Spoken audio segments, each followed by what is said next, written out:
ये कहानी ममता की है। बचपन से ही घर में ये एहसास दिलाकर पाला गया कि औरतों को बोलने का हक नहीं है।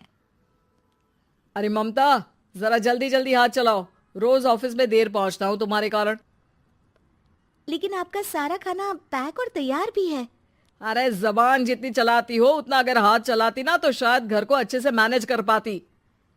क्या मतलब है? क्या नहीं मिला आपको? मोजे मोजे कौन देगा? ममता भागकर पति को मोजे देती है। वो हर किसी का ख्याल रखती, लेकिन उसके घर में रोज का रोना लगा रहता। अरे माँ, आज स्कूल में टीचर ने मुझे फीस के लिए डांटा। माँ, मुझे अच्छा नहीं लगता कि स्कूल में फीस के पैसों के लिए मुझे कोई भी बात सुनाए। अरे पर बेटा, ये तो पापा करते हैं ना, सारा ऑनलाइन। मुझे तो इसकी जानकारी भी नहीं है। हाँ हाँ, बना लो बच्चों के सामने मुझे बुरा। अरे करता तो मैं ही हूँ, माना, लेकिन मुझे कोई सपना थोड़ी ना आएगा कि बच्चों की फीस जमा करनी है। अरे बताओगी तो तुम ही ना। ममता की अब ये आदत में शुमार हो चुका था।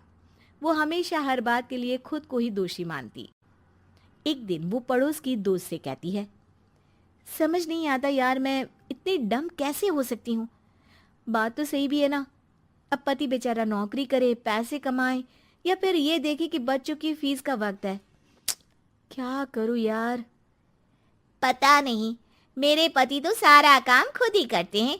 वो तो कहते हैं कि तुम थक जाती होगी, सारा दिन घर बाहर बच्चे। तो अच्छा, ऐसे भी पति होते हैं क्या? अरे क्या बात कर रही है? भाई साहब कभी तुझे किसी बात के लिए सुनाते नहीं? किसने कहा नहीं सुनाते? अरे ये पति चीज ही ऐसी होती है कि बिना पत्नी को सुनाए उन्हें चैन की नींद कहाँ आती है। तो तू भी परेशान रहती होगी कि कैसे, क्या, कब भूल गई। अरे वो तो मुझे बस इस बात के लिए ताना देते हैं कि मैं वक्त पर खाना क्यों नहीं खाती या पार्लर जाकर अपनी साज सज्जा क्यों नहीं करवाती। पड़ोसन बोल ही रही होती है कि ममता के बेटे की आवाज आती है। अरे माँ, क्या हो गया? लग नहीं रहा कि आज आप मुझे पानी भी देगी। अरे कब से खाने के लिए वेट कर रहा हूँ। अरे यार, मैं चलती हूँ। बेटा खाने के लिए वेट कर रहा है, मैंने उसे खाना भी नहीं दिया। अरे 12वीं में पहुंच चुका है तुम्हारा बेटा, उसे बोलो खुद पानी लिया करे। मैंने तो अपने बच्चों को काम करना सिखाया है। अरे यार, खुद की भी तो कोई लाइफ है। माना जब नहीं कर सकते थे तो किया, लेकिन अब इतने बड़े बच्चों की हर बात मानेंगे तो मुश्किल तो अपने को ही होगी। ममता को पड़ोसन की बात में दम तो लगता है, लेकिन करे क्या, आदत भी तो खुद ही ने डाली थी। ममता घर जाती है कि तभी बेटी आ जाती है। माँ, परसों मुझे एक शादी में जाना है। तेरी वो जो लाल वाली साड़ी है ना, उसे दे देना। मैं आज जाकर टेलर को दे दूंगी, वो उस साड़ी से सूट बना देगा। अरे नहीं नहीं तारा, वो मेरी माँ ने मुझे दी थी और उस साड़ी से मेरी काफ़ी भावनाएं जुड़ी हैं। तुमको ना मैं दूसरी साड़ी दे दूंगी। ओके, कोई बात नहीं, लेकिन आज दे ही देना पक्का। तारा माँ की साड़ी से सूट बनवाकर पार्टी में जाती है, लेकिन जब वो पार्टी से लौटती है, क्या है, मैं तो समझ ही नहीं पा रही हूँ। अरे जब वो साड़ी मांगी थी तो ये छल्ली सी साड़ी क्यों दे दी? मैं ही पागल थी जो इस साड़ी का सूट बनवा लिया मैंने। माँ, जानती भी हो कि कॉलेज में मेरी कितनी हंसी उड़ी।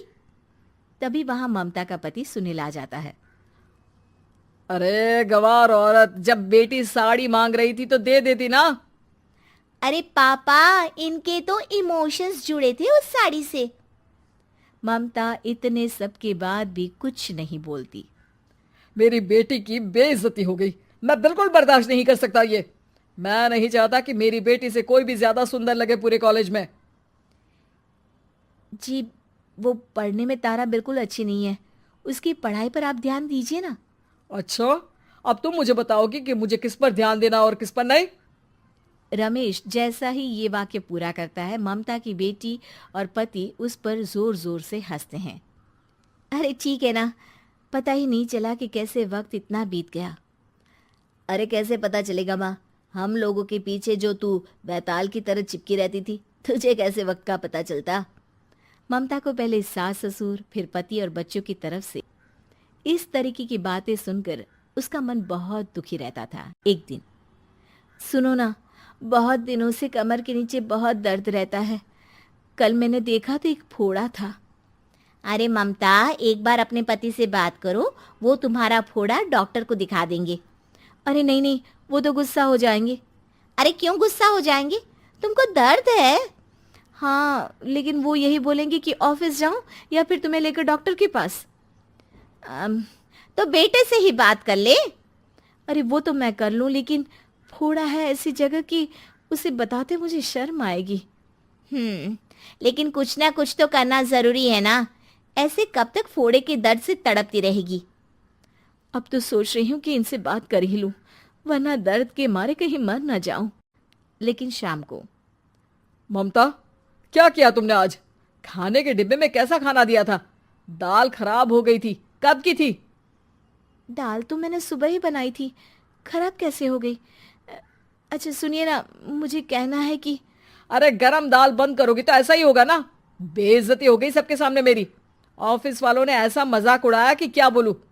कल से ठीक से खाना देना है तो देना, वरना खाना देना बंद कर देना। बाहर खा लूंगा मैं। ममता, जो पति से अपनी परेशानी बताने वाली थी, वो अब ये सोचने लगती है कि कल से पति को खाने में क्या दे।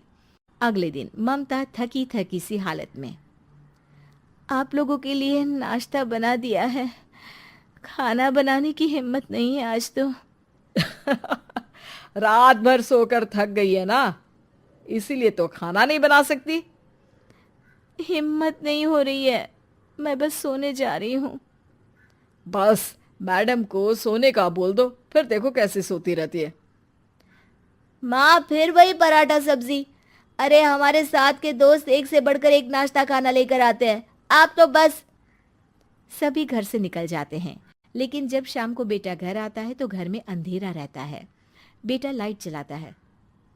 क्या माँ, तुम्हारा भी जवाब नहीं है बिजली का बिल बचाने के लिए? वो बोल ही रहा होता है कि सामने माँ जमीन पर लेटी मिलती है। वो उसके पास जाता है। अरे माँ, क्या हो गया माँ? तभी वहां पड़ोसन आती है। अरे बेटा, तुम्हारी माँ के पैर के पास एक फोड़ा है, जिसके कारण ये लगातार कमजोर होती जा रही थी। मैंने उसे पहले ही कहा था कि घर में बता दो, लेकिन तुम्हारी माँ किसी को तंग करना नहीं चाहती थी। तभी वहां डॉक्टर आ जाता है। अरे इनके ऑर्गन में दिक्कत है, कोई बात है जो इनके मन में खटक रही है। अरे नहीं नहीं, इसके मन में कोई बात नहीं है। कोई काम है नहीं ना इसके पास, सारा दिन बस घर में ही रहती है। देखिए, मैं तो ये नहीं जानता, लेकिन हाँ, इनके मन में हमेशा कोई बात रह जाती होगी, इसीलिए उनकी ये हालत है। अगर आप समय से नहीं ले आते तो हो सकता था कि। अरे नहीं नहीं डॉक्टर साहब, हम पूरी कोशिश करेंगे कि वो ठीक हो जाए। हम लोगों ने अपनी ही परेशानी माँ के सामने रखी, लेकिन किसी ने माँ की दिक्कत को जानने की कोशिश तक नहीं की। हाँ, मैंने भी ममता को हमेशा घरेलू जरूरत से ज्यादा काम का नहीं सोचा था। ममता को होश आता है और वो खुद को अपने बेडरूम में देखती है। वो उठने की कोशिश करती है कि माँ, अब आप नहीं उठेंगी। हम लोग है ना, हम लोग आपको पूरी तरह से खुश रखने की कोशिश करेंगे।